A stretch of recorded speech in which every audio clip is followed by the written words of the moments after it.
ಹೊಸದುರ್ಗ ತಾಲೂಕಿನ ರಾಜಕೀಯ ವಾತಾವರಣ ದಿನದಿಂದ ದಿನಕ್ಕೆ ರಂಗೇರುತ್ತಿದ್ದು 2028ರ ವಿಧಾನಸಭಾ ಚುನಾವಣೆಗೆ ಈಗಿನಿಂದಲೇ ಭರ್ಜರಿ ಸಿದ್ಧತೆಗಳು ಆರಂಭವಾಗಿವೆ. ಮಾಜಿ ಸಚಿವ ಗೂಳಿಹಟ್ಟಿ ಡಿ ಶೇಖರ್ ಅವರು ಮನೆ ಮನೆಗೆ ತೆರಳಿ ಚುನಾವಣಾ ಪ್ರಚಾರ ಆರಂಭಿಸುವುದಾಗಿ ಘೋಷಿಸಿದ್ದು ತಾಲೂಕಿನ ರಾಜಕೀಯದಲ್ಲಿ ಹೊಸ ಚರ್ಚೆಗೆ ಕಾರಣವಾಗಿದೆ.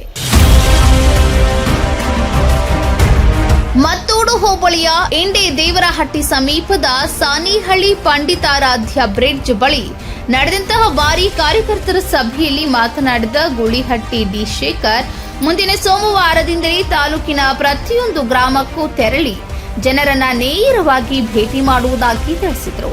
ಜನರ ಆಶೀರ್ವಾದವೇ ನನ್ನ ಶಕ್ತಿ. ತಾಲೂಕಿನ ಎಲ್ಲ ಮನೆಗಳಿಗೆ ಭೇಟಿ ನೀಡಿ ಸುಮಾರು 1 ಲಕ್ಷ ಜನರ ಕಾಲಿಗೆ ನಮಸ್ಕಾರ ಮಾಡ್ತೀನಿ ಎಂದು ಭಾವನಾತ್ಮಕವಾಗಿ ಹೇಳಿದ ಅವರು, ಇದು ಕೇವಲ ಚುನಾವಣಾ ಪ್ರಚಾರವಲ್ಲ, ಜನರೊಂದಿಗೆ ನೇರ ಸಂಪರ್ಕ ಬೆಳೆಸುವ ಅಭಿಯಾನ ಎಂದು ಹೇಳಿದರು.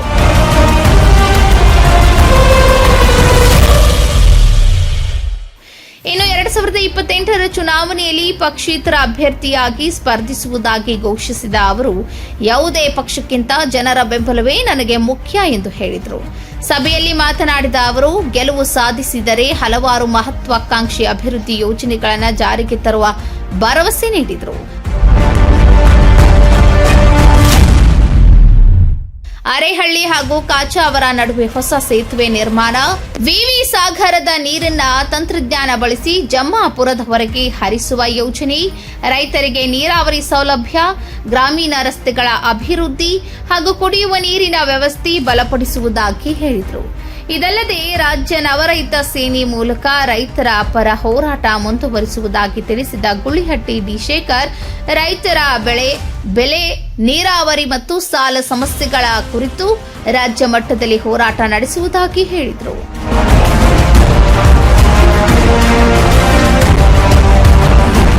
ಇಂಡೆ ದೇವರಹಟ್ಟಿ ಬಳಿಯ ವಿವಿ ಸಾಗರದ ಹಿನ್ನೀರಿನಲ್ಲಿ ನಿರ್ಮಾಣವಾಗುತ್ತಿರುವ ಸಾನಿಹಳ್ಳಿ ಪಂಡಿತಾರಾಧ್ಯ ಬ್ರಿಡ್ಜ್ ಕುರಿತು ಮಾತನಾಡಿದ ಅವರು, ಈ ಸೇತುವೆ ನಿರ್ಮಾಣದಿಂದ ಪ್ರವಾಸೋದ್ಯಮಕ್ಕೂ ಉತ್ತೇಜನ ಸಿಗಲಿದ್ದು ಜನರ ಸಂಚಾರವು ಸುಗಮವಾಗಲಿದೆ ಎಂದು ತಿಳಿಸಿದರು. ಈ ಸೇತುವೆ ನಿರ್ಮಾಣಕ್ಕೆ ಸಾನಿಹಳ್ಳಿ ಶ್ರೀಗಳ ಸಹಕಾರ ಮಹತ್ವದ್ದಾಗಿದೆ. ಅವರ ಸೇವೆಯನ್ನ ಸ್ಮರಿಸುವ ನಿಟ್ಟಿನಲ್ಲಿ ಅವರ ಹೆಸರನ್ನೇ ಬ್ರಿಡ್ಜ್ಗೆ ನಾಮಕರಣ ಮಾಡಲಾಗಿದೆ ಎಂದು ಹೇಳಿದರು.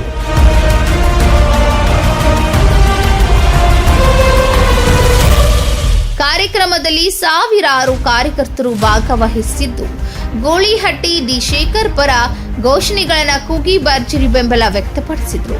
ವಿವಿಧ ಗ್ರಾಮಗಳಿಂದ ಬಂದ ರೈತರು, ಯುವಕರು ಹಾಗೂ ಮಹಿಳಾ ಕಾರ್ಯಕರ್ತರು ಸಭೆಗೆ ವಿಶೇಷ ಮೆರುಗು ತಂದರು. ಒಟ್ಟಾರೆ ಮನೆ ಮನೆಗೆ ಭೇಟಿ, 1 ಲಕ್ಷ ಜನರ ಆಶೀರ್ವಾದ, ಬೃಹತ್ ಸಮಾವೇಶದ ಘೋಷಣೆ ಹಾಗೂ ಅಭಿವೃದ್ಧಿಯ ಭರವಸೆಗಳೊಂದಿಗೆ ಗೂಳಿಹಟ್ಟಿ ಡಿ ಶೇಖರ್ ಹೊಸದುರ್ಗ ರಾಜಕೀಯದಲ್ಲಿ ಮತ್ತೆ ಚಟುವಟಿಕೆ ಹೆಚ್ಚಿಸಿರುವುದು ಗಮನ ಸೆಳೆದಿದೆ. 2028ಕ್ಕೆ ವಿಧಾನಸಭೆ ಚುನಾವಣೆ ಇರೋದ್ರಿಂದ ನಾನು ಈಗಲಿಂದನೇ ಸಿದ್ಧ. ಯಾಕಂದರೆ ನಾನು 2008ರಲ್ಲಿ ಚುನಾವಣೆ ನಿಂತ್ಕೊಂಡು ಕೂಡ ಅಷ್ಟೇ ನಾನು ಮುಂಚೆನೇ ಆರಂಭ ಮಾಡಿದೆ 2 ವರ್ಷ. ಹಾಗಾಗಿ 2 ವರ್ಷ ಬಾಕಿ ಇರೋದ್ರಿಂದ ಈಗಲಿಂದನೇ ಚುನಾವಣೆಗೆ ಸಿದ್ಧತೆ 28 ಚುನಾವಣೆಗೆ ಸಿದ್ಧತೆ ಮಾಡ್ಕೊಳ್ತಾ ಇದ್ದೀನಿ. ಪ್ರತಿ ಗ್ರಾಮಕ್ಕೂ ಆಯ್ದ ಕಾರ್ಯಕರ್ತರನ್ನ ಇವತ್ತು ಕಾರ್ಯಕರ್ತರ ಸಭೆ ಅಂತ 500-1000 ಜನ ಕಾರ್ಯಕರ್ತರು ಮಾತ್ರ ಕರೆದಿರೋದು. ಪ್ರಮುಖ ಕಾರ್ಯಕರ್ತರು ಇಂಪಾರ್ಟೆಂಟ್ ಇರೋದು. ಮುಂದಿನ ಸೋಮವಾರದಿಂದ ನಾನು ಪ್ರತಿ ಗ್ರಾಮಕ್ಕೆ ಭೇಟಿ ಕೊಡುವಂಥ ಕೆಲಸ ಮಾಡ್ತೇನೆ. ಸುಮಾರು 1 ಲಕ್ಷ ಜನರ ಕಾಲಿಗೆ ನಮಸ್ಕಾರ ಮಾಡಬೇಕಂತ ತೀರ್ಮಾನ ಮಾಡಿದ್ವಿ. ಮಿನಿಮಮ್ 1 ಲಕ್ಷ ಜನರಿಗೆ. ಯಾಕಂದರೆ ನಾನು 2018ರಲ್ಲಿ ಸುಮಾರು 50,000-60,000 ಜನಕ್ಕೆ ಕಾಲಿಗೆ ನಮಸ್ಕಾರ ಹಾಕಿದ್ದೆ. ಹಾಗಾಗಿ ತಾಲೂಕಲ್ಲಿ ಮತ್ತೊಮ್ಮೆ ನನಗೆ ಅವಕಾಶ ಮಾಡಿಕೊಡಿ ಅಂತೇಳಿ ಜನಗಳ ಬಳಿ ನೇರವಾಗಿ ಕೇಳ್ತಾ ಇದ್ದೀನಿ. ಕ್ಷೇತ್ರವಾಗಿ ಬರ್ತಾ ಇದ್ದೀನಿ, ಅವಕಾಶ ಮಾಡಿಕೊಡಿ ಅಂತೇಳಿ. ಅದ್ರ ಜೊತೆಗೆ ಮಂಡ್ಯದಿಂದ ನಾನು ಪ್ರತಿ ವಾರದಲ್ಲಿ 2-3 ಹಳ್ಳಿಯಲ್ಲಿ ಪ್ರವಾಸ ಮಾಡಿ ಪ್ರತಿ ಮನೆ ಭೇಟಿ ಕೊಟ್ಟು ಅಲ್ಲಿ ನಮಸ್ಕಾರ ಹಾಕಿ ನನಗೆ ಆಶೀರ್ವಾದ ಮಾಡಿ ಅಂತೇಳಿ ವಿನಂತಿ ಮಾಡಲಿಕ್ಕೆ, ಹಳ್ಳಿಗಳ ಗ್ರಾಮ ಭೇಟಿ ಮಾಡಲಿಕ್ಕೆ ನಮ್ಮ ಕಾರ್ಯಕರ್ತರಿಗೆ ತಿಳಿಸ್ಲಿಕ್ಕೆ ಇವತ್ತು ಕರೆದಿದ್ದು. ಅದ್ರ ಜೊತೆಗೆ ಗ್ರಾಮ ಪಂಚಾಯತ್ ಚುನಾವಣೆಗಳು ಬರ್ತವೆ. ಗ್ರಾಮ ಪಂಚಾಯತ್ ಚುನಾವಣೆಗಳು ಕೂಡ ನಮ್ಮ ಕಾರ್ಯಕರ್ತರನ್ನ ಈಗ ಸಂಘಟಿಸಿ ಯಾರ್ಯಾರು ಆಸಕ್ತಿ ಇದ್ರೆ ಅವ್ರನ್ನ ಚುನಾವಣೆಗೆ ನಿಲ್ಲಿಸುವಂಥ ಕೆಲಸ, ಮತ್ತು ನಮಗೆ ನನ್ನ ಚುನಾವಣೆಗೆ ಬೂತ್ ಸಮಿತಿಗಳನ್ನು ಮಾಡ್ತಕ್ಕಂಥದ್ದು, ಕಾರ್ಯಕರ್ತರ ಸಭೆಗಳನ್ನು ಮಾಡ್ತಕ್ಕಂಥದ್ದು, ತಾಲೂಕ್ ಪಂಚಾಯತಿ ಜಿಲ್ಲಾ ಪಂಚಾಯತಿ ಚುನಾವಣೆಗಳು ಬರೋದ್ರಿಂದ ಅದಕ್ಕೂ ಕೂಡ ನಾವೀಗ ಸಿದ್ಧತೆ ಮಾಡಬೇಕಾಗಿರೋ ನಮ್ಮ ಕಾರ್ಯಕರ್ತರಿಗೆ. ನನಗೆ ಇಷ್ಟು ವರ್ಷ ನನಗೆ ಆಶೀರ್ವಾದ ಮಾಡ್ಕೊಂಡು ಬಂದ್ವಿ. ನಮ್ಮ ಕಾರ್ಯಕರ್ತರು ಕೂಡ ನಾವು ಅವ್ರ ಚುನಾವಣೆಗಳಿಗೆ ಸದ್ಯದಲ್ಲಿ ಬರೋದು ಅವ್ರ ಚುನಾವಣೆ, ಗ್ರಾಮ ಪಂಚಾಯತ್ ಚುನಾವಣೆ ಬರ್ತಾರೆ, ತಾಲೂಕು ಜಿಲ್ಲಾ ಪಂಚಾಯತ್ ಚುನಾವಣೆಗೆ ಬರೋದ್ರಿಂದ ಚುನಾವಣೆಗಳಿಗೆ ಆಶೀರ್ವಾದ ಮಾಡೋದ್ರ ಜೊತೆಗೆ ಕಾರ್ಯಕರ್ತರು ಕೂಡ ಒಂದು ತಾಲೂಕ್ ಪಂಚಾಯತಿ ಜಿಲ್ಲಾ ಪಂಚಾಯತ್ ಗ್ರಾಮ ಪಂಚಾಯತಿಗಳನ್ನು ಗೆಲ್ಲಿಸುವಂಥ ಕೆಲಸ ಮಾಡಲಿಕ್ಕೆ ಅವ್ರನ್ನೂ ಕೂಡ ಗೆಲ್ಲಿಸುವಂಥ ಕೆಲಸ ಮಾಡಬೇಕಾಗುತ್ತೆ. ಗ್ರಾಮಗಳಿಗೆ ಭೇಟಿ ಕೊಡುವಂಥ ಕೆಲಸ ಏನು ಇದಕ್ಕಿದ್ದಂಗೆ ಪಕ್ಷೇತರ ಸ್ಪರ್ಧೆ ನಿರ್ಧಾರ ತಗೊಂಡ್ಬಿಟ್ಟು ನನಗೆ ಗೊತ್ತಲ್ಲ, ನಾನು ಇರೋ ಯಾವ ಪಕ್ಷದಲ್ಲೂ ಇಲ್ಲ ನಾನು. ಹಾಗಾಗಿ ನಾನು ಇರೋದೇ ಪಕ್ಷೇತರವಾಗ. ಹಾಗಾಗಿ ಇನ್ನು ಜನಗಳ ಬೆಳಗ್ಗೆ ನಾನು ಈಗ ಬೇರೆ ಪಕ್ಷಗಳಲ್ಲಿದ್ದರೆ ಅವ್ರದ್ದು ಅಪ್ಲಿಕೇಶನ್ ಇರ್ತದೆ. ನಾನು ಈಗ ಇಂಡಿಪೆಂಡೆಂಟ್ ಅನ್ನೋದ್ರಿಂದ ಪಕ್ಷೇತರವಾಗಿ ನಾನು ಮತ್ತು ಇದು ಚುನಾವಣೆಗೆ ಸಿದ್ಧತೆ ಮಾಡಿಕೊಂಡು ಹಳ್ಳಿನ ಭೇಟಿ ಮಾಡ್ತೀನಿ.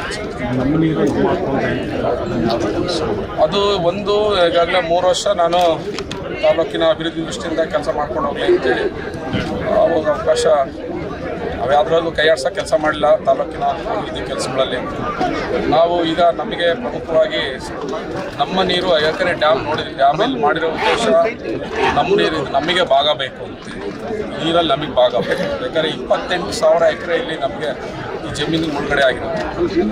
ಇನ್ನೀರಿನ ಭಾಗಗಳಲ್ಲಿ ಜನಗಳ ಪರಿಸ್ಥಿತಿ ಯಾರು ಕೇಳೋದಿಲ್ಲ.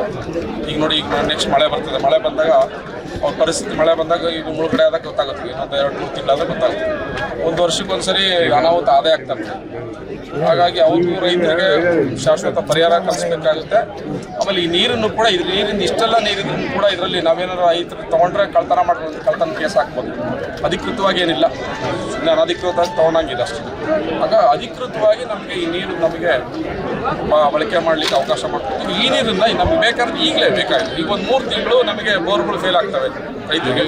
ಈ ನೀರನ್ನು ಲಿಫ್ಟ್ ಮಾಡಿಬಿಟ್ಟು ನಮಗೆ ಇನ್ನೀರೇನಿದೆ ಈ ಲಿಫ್ಟ್ ಮಾಡಿ ನಮ್ಮ ಹಳ್ಳಿಗಳು ಕೊಡುವಂಥ ಕೆಲಸ ಈ ಟೈಮಲ್ಲಿ ಮಾಡಬೇಕಾಗುತ್ತೆ.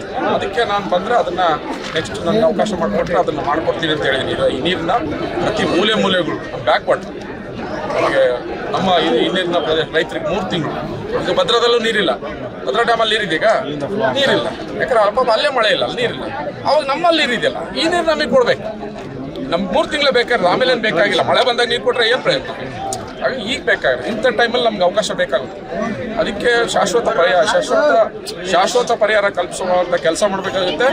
ಅದಕ್ಕೆ ನಾವು ನಮ್ಮ ನೀರು ನಮ್ಮ ಹಕ್ಕು ಅಂತೇಳಿ ಜಾಗೃತಿಯನ್ನು ಮೂಡಿಸ್ಲಿಕ್ಕೆ ಅದೊಂದು ಹೋರಾಟ ಪ್ರಾರಂಭ ಮಾಡ್ತೀವಿ. ಈಗ ನಮ್ಮ ನವರೈತ ಸೇನೆಯವರು ಮನವಿ ಕೊಟ್ಟಿದ್ದಾರೆ. ಅವ್ರ ಜೊತೆಗಳು ರೈತ ಘಟಕಗಳಿಗೂ ಕೂಡ ಮಾಡಿಕೊಂಡು ನೀರಿನ ಪರವಾಗಿ ನಮ್ಮ ಮುಂಚೆ ಡ್ಯಾಮ್ ನಮ್ಮದೇ ಅಂತೇಳಿ ನಾವು ಪ್ರೂವ್ ಮಾಡಿದ್ವಿ. ಇಷ್ಟು ದಿನ ಎಲ್ಲ ನಮ್ಮ ಜಿಲ್ಲೆ ಆದರೂ ನಮಗೆ ಇರಿಯೋದು ನಮ್ಮದೇ, ಎಲ್ಲ ನಮ್ಮದೇ. ಇದು ಹೊಸದುರ್ಗ ತಾಲೂಕಲ್ಲಿ ಇದೆ ಅಂತ ಯಾರಿಗೂ ಗೊತ್ತಿರಲಿಲ್ಲ. ಹೊಸದುರ್ಗ ತಾಲೂಕಲ್ಲಿ ಇದೆ ಅಂತ ಗೊತ್ತಿರಲಿಲ್ಲ ಡ್ಯಾಮು. ಈಗ ನಾವು ಪ್ರೂವ್ ಮಾಡಿದ್ವಿ. ಇದು ಹೊಸದುರ್ಗ ಹಿರಿಯೂರು ವಾಣಿ ವಿಲಾಸ ಜಲಾಶಯ ಅಲ್ಲ, ಇದು ಹೊಸದುರ್ಗ ವಾಣಿ ವಿಲಾಸ ಜಲಾಶಯ ಅಂತೇಳಿ ಈಗ ನಾವು ಇದನ್ನು ಪ್ರೂವ್ ಮಾಡಿದ್ವಿ. ಹಾಗಾಗಿ ನೀರು ಕೂಡ ನಮ್ಗೆ ಬೇಕು ಅಂತೇಳಿ ಹೋರಾಟ ಪ್ರಾರಂಭ ಮಾಡಿಕೊಟ್ಟು ಅದರಲ್ಲೂ ಕೂಡ ಕೈಗೊಳಿಸ್ತೀವಿ. ರೈತರು ಹೊಸದುರ್ಗ ಒಂದು ಸಾಮಾನ್ಯ ಕ್ಷೇತ್ರ. ಹೋದ ಸಲ ಎಲೆಕ್ಷನಲ್ಲಿ ಕೂಡ ಅದೇ ಚರ್ಚೆ ಆಗಿತ್ತು. ತಮ್ಮ ಟಿಕೆಟ್ ಕೊಡೋ ವಿಚಾರ ಬಂದಾಗ ಅದನ್ನ ಯಾವ ರೀತಿ ನಿಭಾಯಿಸ್ತೀರಿ ಸರ್? ನಾನು ಪಾರ್ಟಿಗಳಲ್ಲಿ ಕೇಳಿದ್ರೆ ಸಾಮಾನ್ಯ ಕ್ಷೇತ್ರ ಅದೇ ಕೇಳ್ತೇನೆ. ನಾನು ಪಕ್ಷಗಳಲ್ಲಿ ಟಿಕೆಟ್ ಕೇಳಲ್ಲ. ಸಾಮಾಜಿಕ ನ್ಯಾಯಕ್ಕೆ ವಿರುದ್ಧವಾಗುತ್ತೆ ಅಂತಕ್ಕಂಥ ವಿಚಾರ ಸಾಕಷ್ಟು ಚರ್ಚೆ ಆಗಿತ್ತು ಸರ್. ನನಗೆ ನಾನು ಸಾಮಾಜಿಕ ನ್ಯಾಯ ಅಂತ ಹೇಳಿದ್ರೆ ನಾನು ಪಕ್ಷಗಳಲ್ಲಿ ಕೇಳಿದ್ರೆ ಸಾಮಾಜಿಕ ನ್ಯಾಯ ಅಂತೇಳಿ ನಾನು ಬರೋದು ಇಂಡಿಪೆಂಡೆಂಟ್ ಅಲ್ಲ. ನನಗೆ ಬಿ ಫಾರ್ಮ್ ಯಾರು ಕೊಡೋದು? ನನಗೆ ಬಿ ಫಾರ್ಮ್ ಕೇಳೋದಿಲ್ಲಲ್ಲ. ಎಲ್ಲ ಪಕ್ಷಕ್ಕೆ ಹೋಗಿ ಬಂದಿರೋದು. ಅವ್ರ ಕರೆದ್ರೆ ಹೋಗ್ತೀವಿ, ಕರೆದ್ರೆ ಹೋಗ್ದಂಗಿರ್ತೀವ. ನಾನು ಎಲ್ಲೂ ಹೋಗಿಲ್ಲ. ಅವ್ರು ಕರೆದ್ರೆ ಹೋಗ್ತೀವಿ. ಅವಶ್ಯಕತೆ ಇದ್ದು ಕರೆದ್ರು. ನಾನಿಲ್ಲಿ ಜನಗಳ ಮುಂದೆ ಹೋಗ್ತೀನಿ ಓಟ್ ಹಾಕಿ ಅಂತೇಳಿ. ಈಗ ಗೆದ್ದಿದ್ದು ಪಕ್ಷೇತರವಾಗಿ. ಹಾಗಾಗಿ ನಾನು ಪಕ್ಷೇತರವಾಗಿ ಕೇಳ್ತೀನಿ. ನೆಕ್ಸ್ಟ್ ಯಾರನ್ನ ಟಿಕೆಟ್ ಕೊಡ್ತೀವಿ ಬಾಪ ಅಂತೇಳಿದ್ರೆ ಹೋಗ್ತೀನಿ. ಅವೇನು ಸಾಚೆ ಏನೆಲ್ಲ ಹೋಗ್ತೀನಿ. ಇದು ವಿಧಾನಸಭಾ ಯಾವ್ದು ಪಕ್ಷದ ಅಡಿಯಲ್ಲಿ ನಾನು ಹೇಳಿದಲ್ಲ, ಈ ಪಕ್ಷೇತರವಾಗಿ ಹೋಗ್ತೀನಿ. ಪಕ್ಷೇತರವಾಗಿ ಹೋಗ್ತೀನಿ ಸಂಘಟನೆ ಮಾಡಿಕೊಂಡು. ಕೊನೆ ಮೂಮೆಂಟಲ್ಲಿ ಯಾವ್ದಾರ ಪಕ್ಷದವ್ರು ಕರೆದ್ರೆ ಹೋಗ್ತೀನಿ. ಈಗೇನು ಹೋಗಲ್ಲ. ಈಗ ನಾವಿಲ್ಲ ಓಡಾಡ್ತಾ ಇದ್ರೆ ಅವ್ರಿಗೆಲ್ಲ ಮೂಮೆಂಟ್ ಬಂದರೆ ಅವರೇ ಬರ್ತಾರೆ. ಯಾರನ್ನ ಪಕ್ಷದವರು ಬರಲಿಲ್ಲ ಅಂದರೆ ಏನು ಚಿಂತೆ ಏನಿಲ್ಲ. ಆಮೇಲೆ ಕೊನೆಗೆ ಗೆದ್ದ ಮೇಲೆ ಅಂತ ಬರಬೇಕಾ? ಒಂದೊಂದು ಸೀಟು ಕೂಡ ಇಂಪಾರ್ಟೆಂಟ್. ಈಗ ಒಂದೊಂದು ಸೀಟ್ ಕೂಡ ನಾವು ಪ್ರೂವ್ ಮಾಡಿದ್ವಲ್ಲ, ಇಡೀ ದೇಶದಲ್ಲಿ ಪ್ರೂವ್ ಮಾಡಿದ್ವಿ. ಪಕ್ಷೇತರ 1 ಸೀಟ್ ನಾವು ಗೆದ್ದಿದ್ದಕ್ಕೆ 2000 ಪ್ರೂವ್ ಮಾಡಿದ್ವಿ. ಅವಾಗ ಹೋಗ್ಲೇಬೇಕು. ಭದ್ರಾ ಮೇಲ್ದಂಡೆ ಕೆಲಸ ಕಾಮಗಾರಿ ಆಗ್ತಾ ಇದೆಯಲ್ಲ, ಸ್ಲೋ ಇದೆ. ಈಗ ಬರ್ತದೆ, ನೀರೇನು ಬರ್ತದೆ, ತೊಂದರೆ ಏನಿಲ್ಲ. ಸ್ವಲ್ಪ ಜಾಗೃತಿ ಈ ಸರ್ಕಾರ ಮಾಡ್ತಾ ಇದ್ದಾರೆ. ಇನ್ನೊಂದಷ್ಟು ತ್ವರಿತಗತಿಯಲ್ಲಿ ಮಾಡಬೇಕು. ಅದರಿಂದ ಕೆಲಸ ಏನು ಆಗ್ತಾ ಇದೆ. ಸ್ವಲ್ಪ ಬಿಲ್ಗಳು ಅವ್ರು ಯಾರು ಕಾಂಟ್ರಾಕ್ಟ್ ಬಿಲ್ಗಳು ಸ್ವಲ್ಪ ಪೆಂಡಿಂಗ್ ಇರೋದ್ರಿಂದ ಸ್ವಲ್ಪ ಸ್ಲೋ ಇದೆ. ಸರ್ಕಾರವನ್ನು ಒತ್ತಾಯ ಮಾಡ್ತೀವಿ, ಅವ್ರ ಕಾಂಟ್ರಾಕ್ಟ್ಸ್ ಬಿಲ್ ಪೇಮೆಂಟ್ಗಳು ಆದರೆ ಅವ್ರ ಪಾಪ ಫಾಸ್ಟಾಗಿ ಕೆಲಸ ಮಾಡಲಿಕ್ಕೆ ಅವಕಾಶ ಆಗ್ತದೆ. ಅದರ ಮೇಲ್ಗಡೆ ಏನು ಕಾಮಗಾರಿ ಪ್ರಗತಿಯಲ್ಲಿ ಇದೆಯಲ್ಲ, ಅವ್ರು ಸ್ವಲ್ಪ ಪೇಮೆಂಟ್ಗಳು ಅವ್ರಿಗೆ ಕಾಂಟ್ರಾಕ್ಟ್ಗಳು ಪೇಮೆಂಟ್ಗಳು ಕೊಟ್ಬಿಟ್ರೆ ಆಟೋಮೆಟಿಕ್ಕಾಗಿ ಅದು ಇನ್ನೂ ಒಂದು 3 ಕಿಲೋಮೀಟರ್ ಸ್ಪೀಡಲ್ಲಿ ಫಾಸ್ಟ್ ಆಗ್ಬಿಡ್ತಾರೆ. ಕೆಲಸ ಮಾಡ್ತಾ ಇದ್ದಾರೆ. ಇನ್ನೊಂದಷ್ಟು ಬೇಗ ಕೊಟ್ಟರೆ ಒಳ್ಳೇದು ಅನ್ಸುತ್ತೆ. ಕಾರ್ಯಕರ್ತರ ಸಂದೇಶ ಅಂದರೆ ಇದೆ. 2028 ನಾನು ಮತ್ತೊಮ್ಮೆ MLA ಮಾಡಿ ಇಂಡಿಪೆಂಡೆಂಟ್ ಬರ್ತೀನಿ, MLA ಮಾಡಿ ಅಂತ ನಾನು ಮನವಿ ಮಾಡ್ತೀನಿ.